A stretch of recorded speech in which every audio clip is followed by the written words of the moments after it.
सनातन धर्म का जो मूल आधार है वो वेद है। और वेदों के बारे में कई मत प्रचलित हैं कि वेद किसको मिला। तो कभी कोई कहता है 4 ऋषियों को मिला, और कोई कहता है कि इसको वेद व्यास ने लिखा। लेकिन इसमें जो सरल बात जो हमें समझनी है कि जो भी हमारा सनातन वैदिक मतलब जो भी हमारा सनातन ज्ञान है उसको ऋषियों ने अनुभव से प्राप्त किया अपने।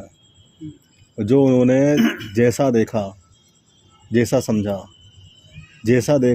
समझा उसको वैसा जाना, उसको वैसा बताया, इसको दर्शन बोलते हैं। तो अपने दर्शन से जैसा देख रहे थे वैसा ही बताने की कोशिश करी, और वैसा ही उन्होंने अनुभव करने की कोशिश करी। वो अनुभव सही है यानी उसको लगातार जांचते रहे। और बहुत समय में ऋषियों के अंदर ये चीज़ समझ में आई कि इनको एक खास तरह का ज्ञान मिल रहा है, कुछ खास तरह की चीज़ें समझ में आ रही है। तो उसको उन्होंने श्रुतियों, जो उनकी स्मरण में थी चीज़ें, श्रुति माने मुंह से बोलना, बोल के उन्होंने अन्य ऋषियों को बताया। तो ऐसे वेदों का ज्ञान कई ऋषियों तक परंपराओं में चलता रहा। और चलते चलते चलते जब महाभारत काल का अंत मतलब द्वापर का अंत शुरू हुआ, महाभारत काल चल रहा था, उस समय वेद व्यास जी ने क्या करा कि उन सभी समस्त श्रुतियों और स्मृतियों को जो भी वेद की थी उन सबको लिपिबद्ध किया गया। और लिपिबद्ध वो संस्कृत भाषा में किया गया। तो मन में प्रश्न आता है कई बार कि संस्कृत भाषा में ही लिपिबद्ध क्यों किया गया। उस समय अन्य भाषाएं भी रही थी, जैसे आज हिंदी भाषा है, उर्दू भाषा है, फारसी भाषा है, तमिल भाषा है, मलयालम भाषा है, कन्नड़ भाषा है, अंग्रेजी भाषा है, फ्रांस है, रशियन है, चाइनीज़ है ना, सारी भाषा है। तो किशन जी के काल में भी ऐसी रहा होगा। तो संस्कृत भाषा में क्यों लिखा गया। तो इसमें एक चीज़ समझने वाली बात है कि संस्कृत भाषा की एक सबसे बड़ी खूबसूरती बात यह है कि इसमें शब्द का कभी अर्थ नहीं बदलता। अगर आप कोमा, फुल स्टॉप, नुक्ता ऊपर लगाएं या ना लगाएं, उससे संस्कृत भाषा के जो भी वाक्य बोला गया है उसका कभी अर्थ नहीं बदलता। और यही कारण है कि कंप्यूटर के एआई के लिए भी वैज्ञानिकों ने माना कि भाई संस्कृत सबसे उपयुक्त भाषा है। तो उस समय के जो ये ऋषि हैं, जो उस समय के साइंटिस्ट हैं, उन्होंने भी इस बात को समझा कि भाई सबसे उपयुक्त भाषा अगर कोई है इस चीज़ को लिखने की तो वो कौन सी भाषा है, संस्कृत। तो वो भी उबाऊ ना हो, उदासीन ना हो, निराशा ना हो, जो पढ़ के ऐसा ना हो बोरिंग से हो गया, कहानी जैसी ना हो। तो उसको श्लोक मतलब जिसको गाया जा सके। तो गायन शैली में उन्होंने क्या कर दिया, पूरे वेद को उन्होंने संस्कृत के श्लोकों में गायन शैली में लिख दिया। और लिखने के बाद जो वेद बने तो उन्हें समझ में आया कि ये एक वेद तो उठाया भी नहीं जाएगा किसी से, अगर संपूर्ण में एक ही किताब बनाता हूँ उसको। तो उन्होंने उसके 4 भाग कर दिए हैं ताकि इसे आसानी से संभाला जा सके, रखा जा सके, उठाया जा सके। तो महाभारत काल में संस्कृत में इस तरह से वेद लिखे गए। और आप देखो कि हमारे जितने भी ग्रंथ हैं, जितने भी, वो सब संस्कृत भाषा में लिखे हैं, वो किसी अन्य भाषा में नहीं लिखे हैं। तो बहुत से लोग आपत्ति करते हैं कि संस्कृत तो बड़ी नई भाषा है, ये तो अभी हाल फिलहाल की खोज है, और इसके अंदर तो क्या कहते हैं ऐसे ही लिख दिया होगा उन्होंने। ऐसा नहीं है। वास्तविकता में संस्कृत बहुत वैज्ञानिक भाषा है। जब आप संस्कृत के शब्दों का उच्चारण का आ से मतलब मात्राओं से लेकर ज्ञा से ज्ञानी तक जब अध्ययन करेंगे तो आपको पता लगेगा कि इसमें अलग अलग जो स्वर कोकुला जो हमारे गले में है वहाँ से शब्दों का प्रकट होता है, निकलते हैं सारे। तो इसीलिए सबसे उत्तम भाषा उस समय लिखने की संस्कृत रही। और संस्कृत भाषा जिसका अर्थ नहीं बदलता, संस्कृत भाषा में लिखे गए। महाभारत काल के बाद फिर अचानक से एक दौर ऐसा चला दुनिया में कि धर्म की रक्षा के लिए भगवान श्री कृष्ण आए थे, धर्म की स्थापना करने के लिए भगवान श्री कृष्ण आए थे। धर्म की स्थापना भी करी उन्होंने, जो कौरव थे उनका नाश करा और पांडवों को मतलब सत्ता भी दी। और उसके बाद वो द्वारका नगरी चले गए। द्वारका भी ख़त्म हो गई, उसके बाद काफ़ी कुछ घटा। लेकिन 5000 साल से लेके जो वर्तमान के 2000 साल है, तो ये 3000 साल का जो पीरियड्स है, इसमें क्या हुआ आप देखिए, दुनिया के अलग अलग क्षेत्रों में अलग अलग तरह के मत प्रकट होने लगे। जैसे आपने एक शब्द सुना होगा पारसी।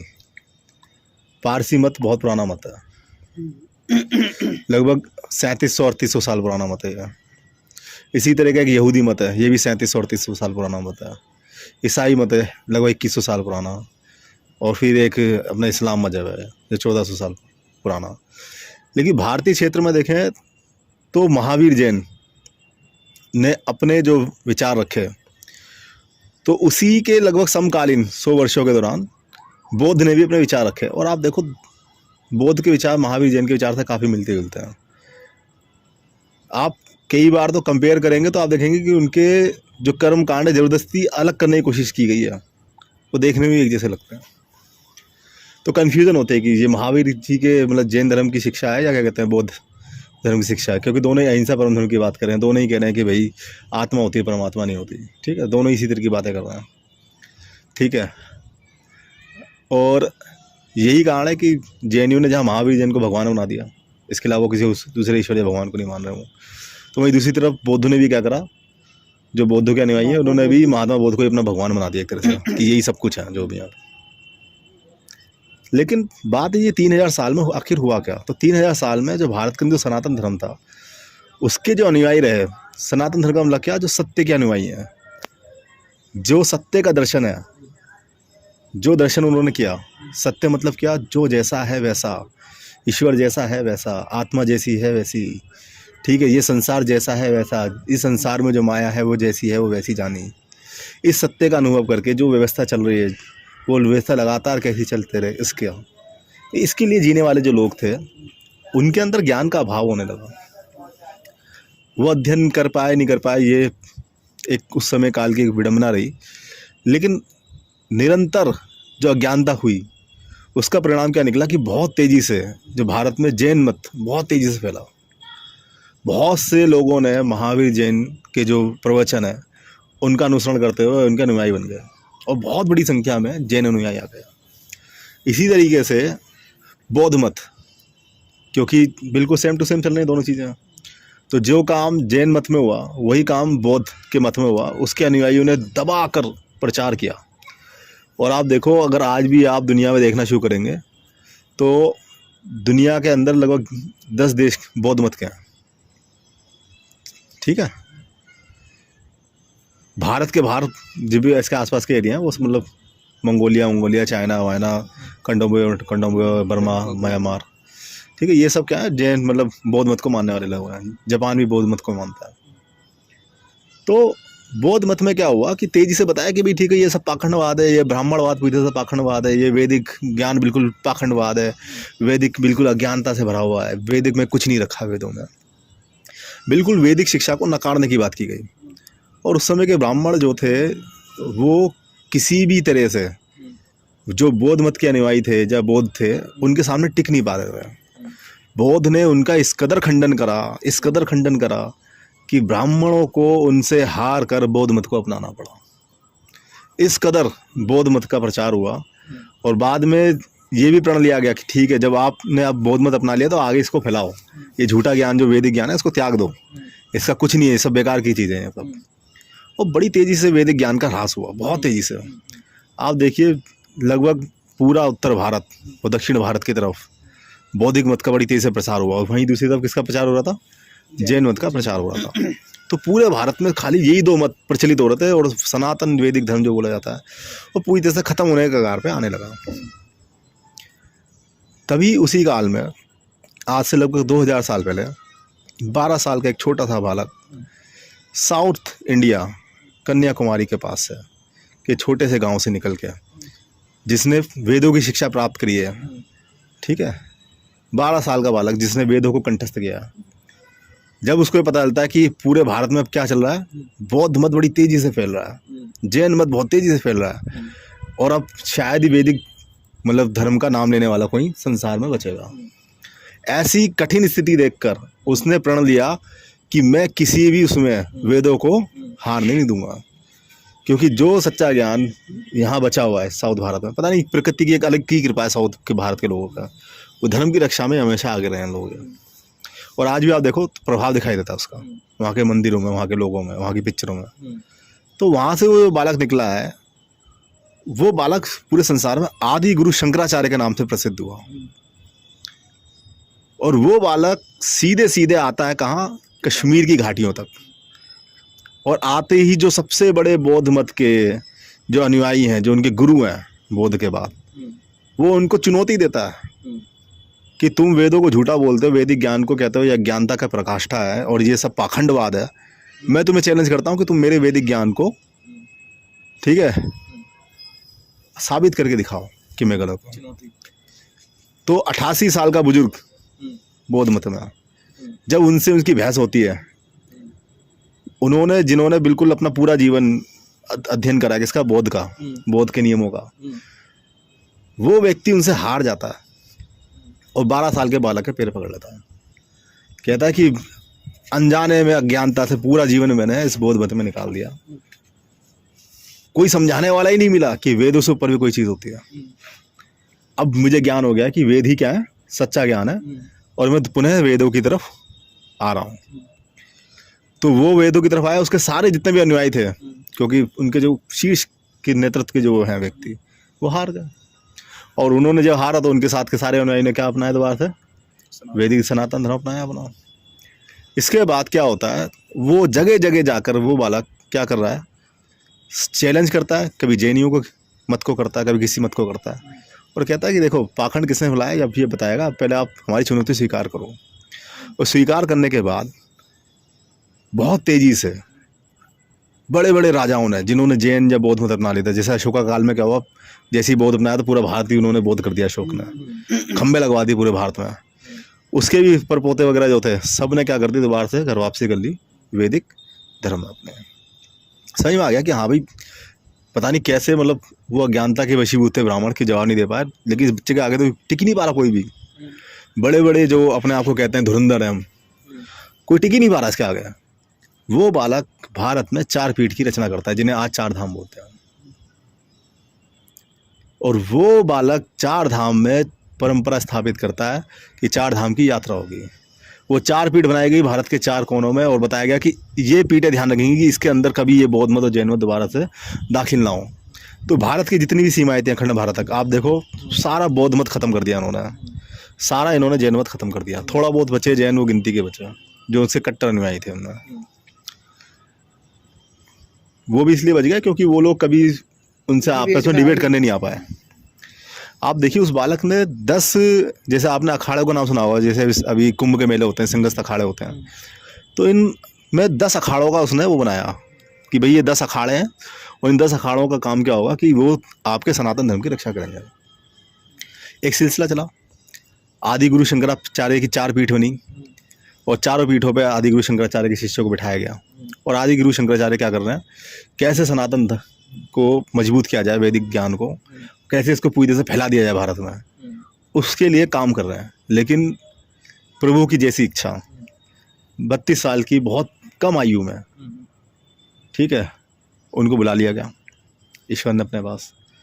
और जो कार्य बहुत तेज़ी से हो रहा था वो कहीं ना कहीं रुक गया, क्योंकि कहता है कि बौद्ध के बाद दूसरा कोई बौद्ध नहीं हुआ, महावीर के बाद कोई दूसरा महावीर नहीं हुआ। ऐसे आदि गुरु शंकराचार्य के बाद जो दूसरे उनकी गद्दी में बैठे, दूसरे आदि गुरु शंकराचार्य नहीं हुए। जो काम उन्होंने अपने 12 साल से 32 साल 20 साल की पीरियड में कर दिया पूरे भारत में, अखंड भारत में, पूरा बौद्ध और जैन मत को ख़त्म करवा दिया। सोचो अगर वो व्यक्ति 100 साल जी जाता तो क्या करता, शायद पूरे विश्व को वैदिक उस पर ला देता, बता देता कि सच्चा ज्ञान क्या है, सबको मत पे ला देता। ठीक है, सारे मतों का खंडन कर देता, बता देता कि सत्य क्या है, सत्य का भास करा देता कि ये सत्य, ये सत्य, जो सत्य वही धर्म है। तो उसके बाद देखो जितने भी आदि गुरु शंकराचार्य है, लगभग 43-44 मेरे ख्याल से 84 पीढ़ियाँ हो चुकी हैं आदि गुरु शंकराचार्यों की। ये शायद इस काम को दोबारा आगे नहीं बढ़ा पाया, ये किसी को चैलेंज करके नहीं कर पाया। यही कारण है कि इस्लाम भी घुस गए देश में और ईसाइयत भी घुस गई, ठीक है। अब ये काम चला आज से 2000 साल पहले। अगर कभी मौका मिले तो आदि गुरु शंकराचार्य का पूरा अध्ययन करो। गजब के व्यक्ति हैं, जो 3000 साल में जो नाश हुआ था पूरे सनातन वैदिक धर्म का, वो उन्होंने दोबारा से उसको उठाया।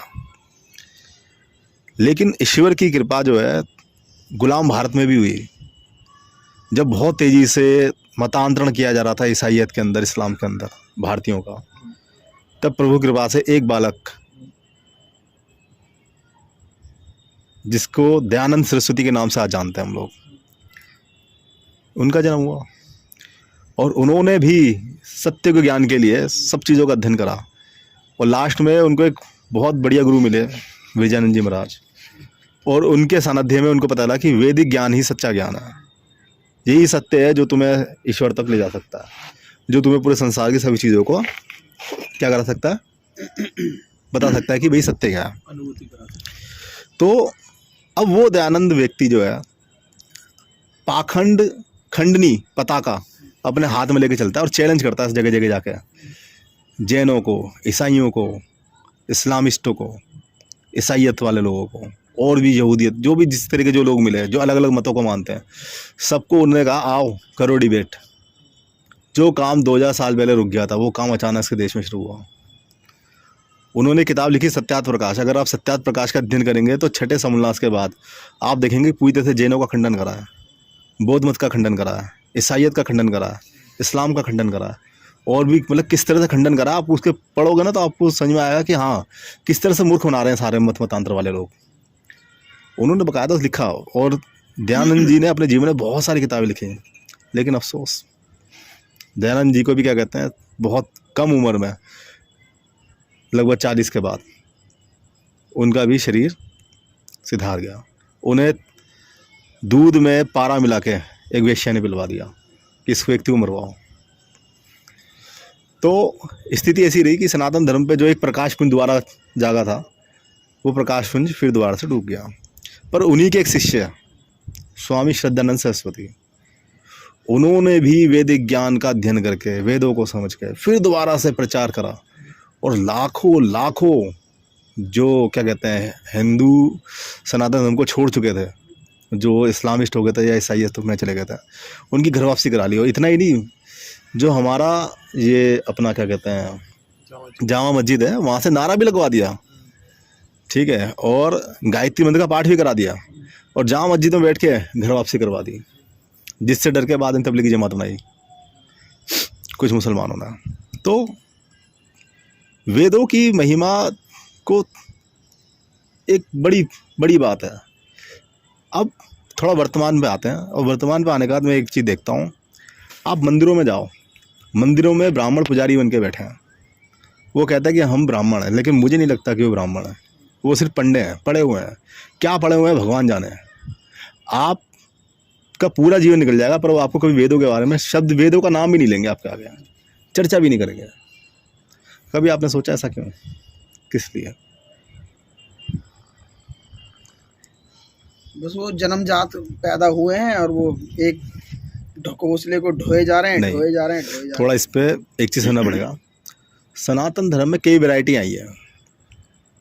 जैसे मैंने अभी बताया ना कि एक जैन मत आ गया, बौद्ध मत आ गया, तो ये तो मत अलग ही थे बिल्कुल, जिन्होंने खंडन करके अपने आप को विकसित करा। जैसे मैंने एक बार बताया था पहचान का संकट, तो पहचान के संकट भी मान लो कि उन्होंने अपने आप को बिल्कुल अलग करके दिखाने की कोशिश करी कि हम बड़े ज्ञानी हैं और हम उससे अलग हैं और हमारे अनुयायी बन जाओ आप। इसी तरीके से सनातन धर्म में कई विचारधाराएं निकली। उसमें से एक विचारधारा थी निराकार भक्ति और एक है सकार भक्ति। तो वेद क्या है? वेद अद्वैत की बात कर रहे हैं। किसकी बात कर रहे हैं? अद्वैत, अद्वैतवाद। और जो वेदों के जानकार हैं वो वेदों में कहते हैं नहीं, द्वैतवाद है। क्या है? द्वैत और अद्वैत। हाँ। और बहुत बाद में और भी जो जानकार हुए, जो इसके बड़े विद्वान हुए, उन्होंने कहा नहीं, त्रेतवाद है। क्या है? अब अद्वैतवाद क्या है, द्वैतवाद क्या है, त्रेतवाद क्या है? अद्वैत को बहुत छोड़ने कहूँ कि सिर्फ एक ही ईश्वर है, सिंगुलर, सिर्फ एक ही ईश्वर है, ठीक है, और कुछ नहीं है। और द्वैत में कह दिया गया कि एक ईश्वर और एक आत्मा, दो चीज़ें हैं, आत्मा से सारा जग चल रहा है। फिर तीसरी बोली कि नहीं, एक ईश्वर, एक आत्मा और ये जगत, क्योंकि जगत मिथ्या नहीं दिखी, सत्य दिखाई देता है। तो तीसरा है जगत, प्रकृति जिसको बोला गया, तो त्रेतवाद बना दिया गया। और जब इसके अंदर जाओगे तो फिर इसके अंदर अद्वैत अद्वैतवाद बना, फिर द्वैत द्वैतवाद बना, अद्वैत द्वैतवाद बना, द्वैत अद्वैतवाद बना, त्रेत द्वैतवाद बना, मतलब ये 9 प्रकार के वाद और बन गए इसमें। तो वेदों में क्या है, आप अध्ययन करो तो उसमें प्रकृति की पूजा है एक तरीके से। जो भी प्रकृति के माना है कि भाई ये इंद्र हैं, ये अग्नि है वगैरह हैं, कैसे इनको प्रसन्न किया जाए, कैसे इनको प्रसन्न करने से जल होगी, वर्षा होगा, कैसे चारों तरफ क्या कहते हैं पानी बरसेगा, अच्छी फसल खदान होंगे। पहले तो इन सब की स्तुतियाँ हैं कि कैसे प्रकृति की स्तुति करनी है। और उसके बाद फिर निराकार ब्रह्म जो है, जिसको ब्रह्म बोला गया है, वो ईश्वर क्या है, उसके सत्य कैसा है, इसके ऊपर बहुत गहराई से डिस्कस किया गया है। फिर इसके बाद जीवन के जितने भी अंग प्रत्यंग हैं, जितनी शस्त्र विद्या, धनुर्विद्या, चिकित्सा है, सबके ऊपर चर्चा की। मतलब ऐसा कोई विषय छोड़ा ही नहीं, ज्योतिष, खगोल विज्ञान, जो वेदों के अंदर ना हो। तो लोग पूछते हैं कि वेदों में क्या है? वेदों में 64 प्रकार का ज्ञान है। 64 प्रकार के विषय हैं। कितने? 64 क्या पता है आप लोगों को वो 64 विषय कौन सा? डिस्कस ही नहीं करा। तो आप देखो जो 64 प्रकार के विषय आपके वेदों में थे, उनका ज्ञान क्या इन पंडितों को होना चाहिए था? नहीं होना चाहिए था? है इनको? अगर होता तो आज इनकी ये स्थिति होती कि पूरे भारत में इन्होंने सनातन धर्म की तीसरी कर दी। हुआ क्या कि जहाँ अद्वैतवाद की बात करेगी, एक ईश्वर की बात करी, तो एक ईश्वर निराकार माना कि ईश्वर निराकार है, सर्वशक्तिमान है, सर्वशक्तिशाली है, सर्वव्यापक है और सर्व कुछ करने में संपन्न है। तो ऐसा जो ईश्वर है उसकी कोई मूर्ति नहीं हो सकती। तो ईश्वर को उसके निराकार रूप में मानो, ये वेद कह रहा है। और उसी निराकार ईश्वर के अध्यात्म में ध्यान लगा के उसको प्राप्त करने की कोशिश करो। अहम ब्रह्मास्मि, ठीक है, इसकी बात करो कि जैसा तू है वैसा मैं हूँ, इसकी बात करो। वहीं दूसरी तरफ एक भक्ति की, जब ईश्वर दिखाई नहीं दे रहा तो कहाँ मन जाए? मन तो डोलता है ना, मन तो दिखाई नहीं देता ना, मन तो भटकता है ना। तो कैसे करें इसको? जब पुराणों कालों की रचना हुई और पुराणों में कई सारी चीज़ों को बताया गया कि भी ऐसे ऐसा है, तो पुराणों को पढ़ने वाले, अध्ययन करने वाले लोग पुराणों के जो मुख्य देवता हैं उनसे इस कदर जुड़ गए कि उन्होंने अपने देवता को इष्ट मान के कि ये मेरा इष्ट देवता है, इसकी पूजा पाठ शुरू करी। और पूजा पाठ शुरू करी तो उसकी मूर्ति स्थापना करी, मूर्ति पूजाएं शुरू हुई। मूर्ति पूजाओं से मूर्तियों के मंदिर आए और मूर्तियों के मंदिर से मूर्ति की सेवा के लिए एक सेवादार आया जिसको पुजारी बोला गया। ये पुजारी अगर निराकार ब्रह्म अद्वैत की बात करें, वेदों की बात करें, तो इनकी दुकानदारी नहीं चलती। इसीलिए उन्होंने क्या करा, बिल्कुल उसको भुला दिया। खाली पुराणिक ग्रंथ, चाहे वो भागवत हो, चाहे विष्णु पुराण हो या शिव पुराण हो, या इसी तरह की कोई अन्य चीज़ है, वो सिर्फ इसी की चर्चा में लग गया। और जो ज्ञान का अथाह सागर थे वेद, उसको पूरी तरह से नकार दिया। पूरे मतलब भारतीय समाज को उस पूरे ज्ञान से वंचित कर दिया गया। आज भारत में वेदों को मानने वाले लोग वैदिक लोग कहलाते हैं और जो पुराणों को मान रहे हैं वो पुराणिक लोग मानते हैं। वेद वाले बहुत अच्छे लोग हैं, लेकिन जो एक आर्य समाज की जो रचना हुई दयानंद सरस्वती के बाद और उसके बाद के जो उनके अनुयायी आए, उनके संग एक बड़ी दिक्कत आई। वह दिक्कत क्या आई कि अनायास ही मूर्ति पूजा करने वालों को बहुत बुरी तरह से क्रिटिसाइज़ करना शुरू कर दिया, मूर्ति पूजा का खंडन शुरू कर दिया, बहुत ही गलत शब्दों का इस्तेमाल करना शुरू कर दिया। यही कारण है कि आर्य समाज जो एक बहुत बड़ा काम कर सकता था वो सिकुड़ के पूरे भारत में समाप्त हो गया। और भारत में वैदिक परंपरा को मानने वाले लोग अलग हो गए, पौराणिक जो पुराणों को मानते हैं वो लोग अलग हो गए। लेकिन वास्तव में सभी सनातनियों को वेदों को भी मानना चाहिए, उनको पढ़ना चाहिए, उनको अध्ययन करना चाहिए। उसमें कौन से 64 विषय हैं, कौन से उनके विषयों का क्या ज्ञान है, उसको भी प्राप्त करने की पूरी कोशिश करनी चाहिए। साथ ही जो हमारे पुराणों में जो इतिहास है, उस इतिहास को भी समझने की कोशिश करनी चाहिए। बहुत मिलावट है, मैं ये नहीं कह रहा कि पूरा सत्य लिखा हुआ है, लेकिन जो समझ में आ रहा है कि हाँ ये असत्य, उसको छोड़कर जो सत्य उसको तो देखने की कोशिश की जाए कम से कम इतिहास के नाम पे। तो अपनी बात को यही सीमित करते हुए बस इतना कहना चाहता हूँ कि वेदों को कहीं ना कहीं हिंदू समाज से बहुत दूर रखा गया है। बहुत भ्रम फैलाया गया है कि महाभारत घर में नहीं रखनी चाहिए। क्यों नहीं रखनी चाहिए भाई? महाभारत को पंचम वेद बोला गया है कि अगर किसी ने वेद नहीं पढ़े तो वेद तो अद्वैतवाद की बात कर रहा है ना, उसमें कुछ मिलेगा नहीं, आपको दिखाई नहीं देगा ईश्वर ब्रह्म क्या है। लेकिन महाभारत में तो साकार रूप में सब चीज़ें नजर आएंगी। इसमें आपको वो कथाओं के माध्यम से सारा ज्ञान आपको मिलना शुरू हो जाएगा। भले ही 64 विषय नहीं समझ में आए, लेकिन वेदों के अंदर अध्यात्म का एक बहुत गुण विषय है, वो आपको कहीं ना कहीं महाभारत में मिल जाएगा। क्योंकि महाभारत में उपवेद भी हैं, वेदांग भी हैं और कई चीज़ें शामिल हैं उसमें, समझते हैं। लेकिन लोग कहते हैं कि महाभारत के मत रखो। ये प्रपंच किसने फैलाया? ऐसे बहुत सारे ग्रंथों को कह दिया कि इन्हें घर में मत रखो, लड़ाई हो जाएगी। अरे क्यों हो जाएगी लड़ाई? है गरुड़ पुराण घर में मत रखो। अरे क्यों नहीं रखें भाई? हमारे शास्त्र हैं, हमारे ग्रंथ हैं, ये हमारे अपने हैं, हमारे घर में होने चाहिए। नहीं है तो हमें कम से कम इनके बारे में पता होना चाहिए। हमें पता होना चाहिए कि इनका उद्देश्य क्या है, ये क्यों थे, किस लिए थे, इसका हमारे जीवन में क्या महत्व था। आज भी अगर सही मायने में सनातन धर्म को भारत में उठाना है तो अपने समस्त ग्रंथों का संकलन करते हुए उनको ऊपर लोगों को क्या कहते हैं रिसर्च कार्य में लगाना चाहिए कि इसके अंदर क्या कुछ ज्ञान की बात है या नहीं, क्या इससे हम सच में कोई पुष्प विमान बना सकते हैं या नहीं, क्या दूसरे ग्रह पे जा सकते हैं या नहीं, अंतरिक्ष में उड़ सकते हैं या नहीं, ठीक है, क्या इसमें सच में खगोल विद्या के जानकारी है या नहीं, ठीक है, क्या सच में विज्ञान के नाम में इसमें कुछ है या नहीं, क्या संगीत कला के नाम में इसमें कुछ है या नहीं, शस्त्र विद्या के नाम में इसमें कुछ है या नहीं, चिकित्सा विद्या के नाम में इसमें कुछ है या नहीं, वो सब चीज़ों का अध्ययन करना चाहिए और उसके बाद निष्कर्ष निकालना चाहिए। अगर है तो उसको फिर सबको सामने रखो, नहीं है तो फिर नकारो। बिना समझे बिना निष्कर्ष निकाले नकारना, ये सबसे गलत बात है। और दूसरी बात देखो, जो वामपंथी टाइप की विचारधारा के लोग हैं, बड़े आक्षेप लगाते हैं कि वेदों में तो गौ मांस की बात की गई है, ठीक है, इसके अंदर तो क्या कहते हैं मांस भक्षण की बात की गई है। ये सब मिथ्या आरोप हैं और ऐसे लोगों को पूरा चैलेंज करके कहो कि आप सबूत दो, आप अपना वेद लिया हो, कहाँ से छपा के लेके आ रहे हो आप, ठीक है। हमारे ग्रंथों में मिलावट पर इतनी मिलावट नहीं कि वेदों में आप गौ मांस दिखा दोगे, या तो आपके शास्त्रों में जो श्लोक दिए श्लोकों का अर्थ नहीं पता। तो ऐसे भी प्रपंचधारी जो हैं उनके ही प्रपंच से सावधान रहना चाहिए भारतीय समाज को। तो अपनी बात को यहीं पे मैं अब समाप्त करता हूँ। धन्यवाद।